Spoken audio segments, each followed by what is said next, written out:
Hydrogen bond. Hydrogen bond एक ऐसा attractive force होता है जो कि एग्जिस्ट करता है एक मॉलिक्यूल के हाइड्रोजन एटम और दूसरे मॉलिक्यूल के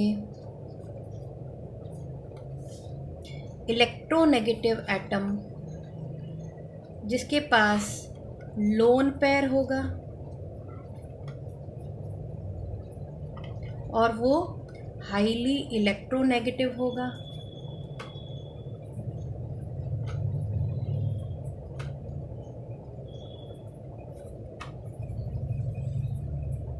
उसका साइज बहुत छोटा होगा, वेरी स्मॉल।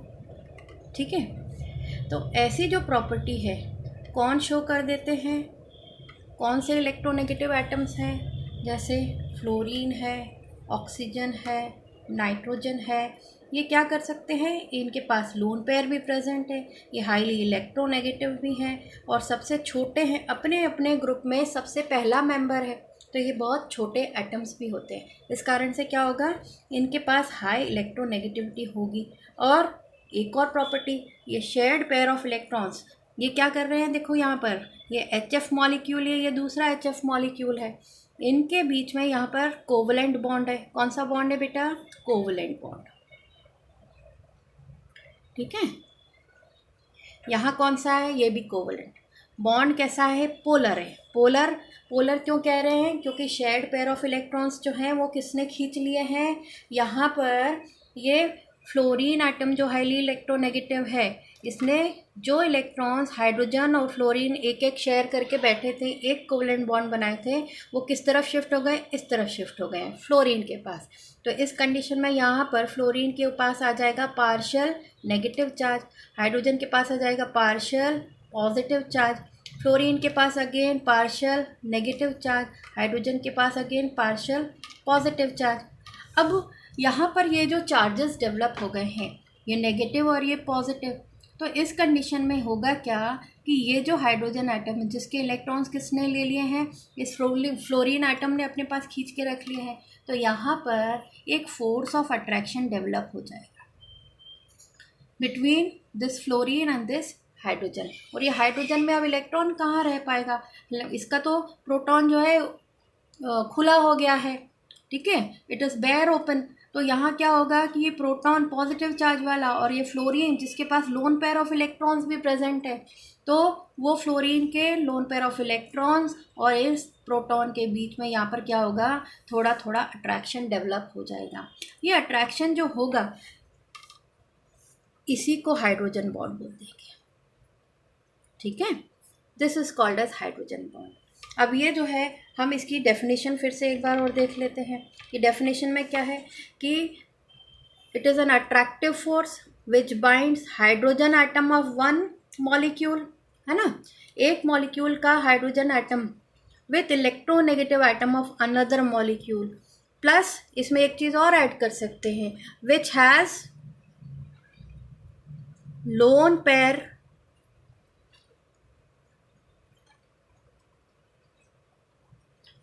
Of electrons. ठीक है, तो इसके कई सारे एग्जाम्पल्स भी हम देख सकते हैं। कौन कौन से हैं, काफ़ी सारे एग्जाम्पल्स हैं, देखते हैं। जैसे अभी हमने HF का मॉलिक्यूल देखा, HF किस तरह से होगी, इसमें हाइड्रोजन बॉन्डिंग, H ये F, यहाँ पर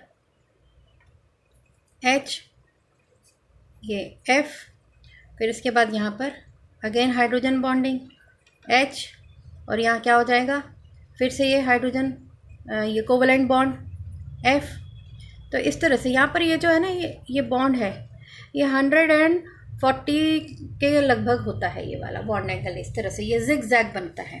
दूसरा वाला जो एग्जांपल है H2O का, ठीक है, वाटर मॉलिक्यूल, वाटर मॉलिक्यूल जो है H bond O bond H, ठीक है। फिर यहाँ पर ये हाइड्रोजन बॉन्ड, दूसरा मॉलिक्यूल बनाएंगे H बॉन्ड O ये है हाइड्रोजन बॉन्ड और ये H। इस तरह से ऐसे कंटिन्यूएशन में चलते जाएंगे। ये वाटर मॉलिक्यूल के बीच में इस तरह से हाइड्रोजन बॉन्डिंग देखने को मिलेगी। फिर दूसरा एग्जांपल है यहाँ पर अमोनिया का, NH3। तो NH3 में आप देखेंगे यहाँ पर क्या होता है कि ये नाइट्रोजन है, इसके पास ये 3 हाइड्रोजन, ये कोवलेंट बॉन्ड है। दूसरा अमोनिया का मॉलिक्यूल यहाँ पर आएगा N, ये हाइड्रोजन, ये हाइड्रोजन, ये हाइड्रोजन। बीच में क्या आया यहाँ पर, अब ये हाइड्रोजन, ये प्रोटॉन, ये पार्शियल पॉजिटिव, पार्शियल नेगेटिव, ये पार्शियल नेगेटिव। अब इनके बीच में बॉन्ड डेवलप हो जाएगा। तो कौन सा बॉन्ड, वही अपना हाइड्रोजन बॉन्ड, ये बन गया यहाँ पर हाइड्रोजन बॉन्ड। ठीक है, तो इस तरह से ये यहाँ पर हाइड्रोजन बॉन्ड्स डेवलप हो जाएंगे। लेकिन ये जो हाइड्रोजन बॉन्ड है इट इज़ क्वाइट वीकर, ये बहुत वीक होता है किससे, कोवलेंट बॉन्ड से। ठीक है, फिर हम आगे आ जाते हैं यहाँ पर। अच्छा, सबसे स्ट्रॉन्ग बॉन्ड तो किस में बनेगा, ये वाला H बॉन्ड F वाला जो बॉन्ड बनेगा हाइड्रोजन बॉन्ड, ये सबसे ज़्यादा स्ट्रॉन्ग बनेगा। फिर H हाइड्रोजन बॉन्ड किसके बीच में, ऑक्सीजन के साथ, तो यहाँ पर ये थोड़ा सा इससे कम बनेगा, थोड़ा वीक रहेगा। और सबसे इन तीनों के रिस्पेक्ट में यहाँ पर क्या हो जाएगा, H बॉन्ड N, ये इन तीनों के रिस्पेक्ट में वीकेस्ट हो जाएगा। इस बॉन्ड को तोड़ने के लिए लगभग 4.5 किलो जूल्स की, हाँ ये वाला बॉन्ड जो टूटेगा ना, इसको तोड़ने के लिए 45 किलो जूल्स की एनर्जी लगेगी। 45 किलो जूल पर मोल, मतलब 1 मोल HF bond, HF hydrogen bond तोड़ने के लिए 45 किलो जूल्स की एनर्जी लगेगी। ठीक है, अगर HO हाइड्रोजन बॉन्ड तोड़ना है तो उसके लिए कितनी एनर्जी लगेगी, इसको तोड़ने के लिए 25 किलो जूल पर मोल की एनर्जी लगेगी। ठीक है, ये, और इस HN हाइड्रोजन बॉन्ड को तोड़ना है तो इसके लिए 13 किलो जूल पर मोल की एनर्जी लगेगी। ठीक है, तो ये चीज़ें आपको ध्यान रखनी है। तो सबसे ज़्यादा स्ट्रॉन्ग बॉन्ड कौन सा हो जाएगा, ये वाला सबसे ज़्यादा स्ट्रॉन्ग हाइड्रोजन बॉन्ड बनेगा, ये वाला थोड़ा वीक और ये वीकेस्ट। फिर different types of hydrogen bonding, अगर टाइप्स ऑफ हाइड्रोजन बॉन्डिंग की बात करें तो ये 2 तरह की होती है। कितने टाइप्स की बात करें, टाइप्स ऑफ हाइड्रोजन बॉन्डिंग ये 2 तरह की होती है। कौन कौन सी है भाई, इसके ऊपर ध्यान देते हैं।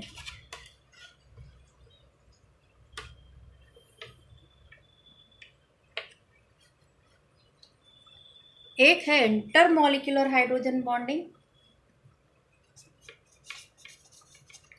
टाइप्स, एक है इंटरमॉलिक्यूलर और एक है इंट्रामॉलिक्यूलर। इंटरमॉलिक्यूलर हाइड्रोजन बॉन्डिंग कैसी होगी, सेम तरह के मॉलिक्यूल्स हैं यहाँ पर, ये देखो ये मॉलिक्यूल्स हैं, ये होमो मॉलिक्यूलर हो जाएगा। ठीक है, तो ये होमो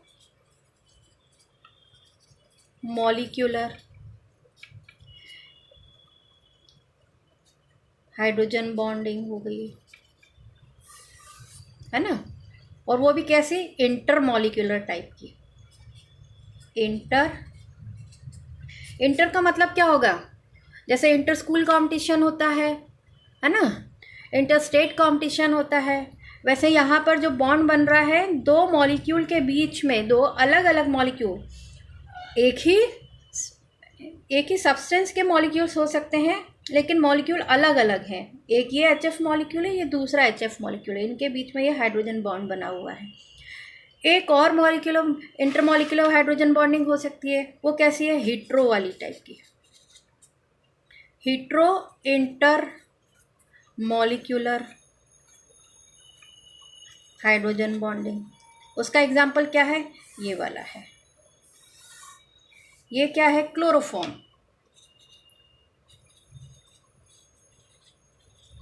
ठीक है, और ये क्या है, एसीटोन।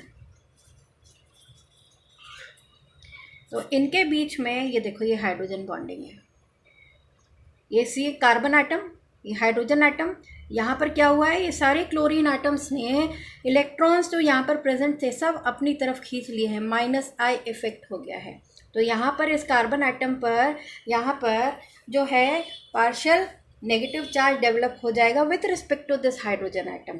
तो यहाँ पर ये पार्शियल पॉजिटिव और ये पार्शियल नेगेटिव, यहाँ पर पार्शियल नेगेटिव, ये तो हमको पुराना पता ही है कि ऑक्सीजन इलेक्ट्रोनेगेटिव, हाईली इलेक्ट्रोनेगेटिव, और ये कार्बन, ये पूरी स्पीशीज, इसके कारण ये +I इफेक्ट, यहाँ पर क्या है पार्शियल पॉजिटिव चार्ज यहाँ डेवलप हो जाएगा, ठीक है ना। तो इस तरह से यहाँ पर इन दोनों के बीच में H और O के बीच में यहाँ पर एक हाइड्रोजन बॉन्ड डेवलप हुआ है, लेकिन ये दो अलग अलग तरह के मॉलिक्यूल्स हैं, ठीक है। और इनकी सॉल्युबिलिटी भी क्या हो रही है, किसके कारण देखने को मिल रही है, क्योंकि इनके बीच में हाइड्रोजन बॉन्ड बन गए हैं, ठीक है। दूसरा वाला जो है अल्कोहल और वाटर के बीच में भी हो सकती है, ये भी कैसी है, हेट्रो मॉलिक्यूल है, एक ये अल्कोहल का मॉलिक्यूल है और ये एक वाटर का मॉलिक्यूल है, इसीलिए अल्कोहल जो है वाटर में डिज़ोल्व हो जाता है, ठीक है। तो ये हो गई एक इंटरमॉलिक्यूलर, और हीट्रो भी है। हीट्रो क्यों, हीट्रो का मतलब है दो अलग अलग मॉलिक्यूल के बीच में ये हाइड्रोजन बॉन्ड प्रेजेंट है। अच्छा, दूसरी इंट्रामॉलिक्यूलर पर आते हैं। इंट्रा मतलब खुद ही एक मॉलिक्यूल है, ये पूरा एक ये बड़ा मॉलिक्यूल है जिसको कहते हैं ऑर्थो नाइट्रोफिनॉल। ये जो है ना अपनी बेंजीन रिंग होती है, इस बेंजीन रिंग में अगर यहाँ पर कोई ग्रुप लगा है तो इसके रिस्पेक्ट में ये ऑर्थो पोजीशन होती है और ये मेटा पोजीशन होती है और ये पैरा पोजीशन। सेम चीज़ यहाँ पर ये भी मेटा पोजीशन इसके रिस्पेक्ट में, ठीक। तो यहाँ पर ऑर्थो नाइट्रोफिनॉल, ये अपना फिनॉल के बगल वाले कार्बन आइटम पर नाइट्रो ग्रुप लगा है तो ऑर्थो नाइट्रोफिनॉल। यहाँ ये हाइड्रोजन आइटम और ये ऑक्सीजन आइटम, इनके बीच में मॉलिक्यूल पूरा सेम है, इनके बीच में ये हाइड्रोजन बॉन्ड प्रेजेंट है, तो ये हो गया इंट्रामॉलिक्यूलर हाइड्रोजन बॉन्ड। फिर दूसरा एग्जांपल आता है सैलिसल्डिहाइड।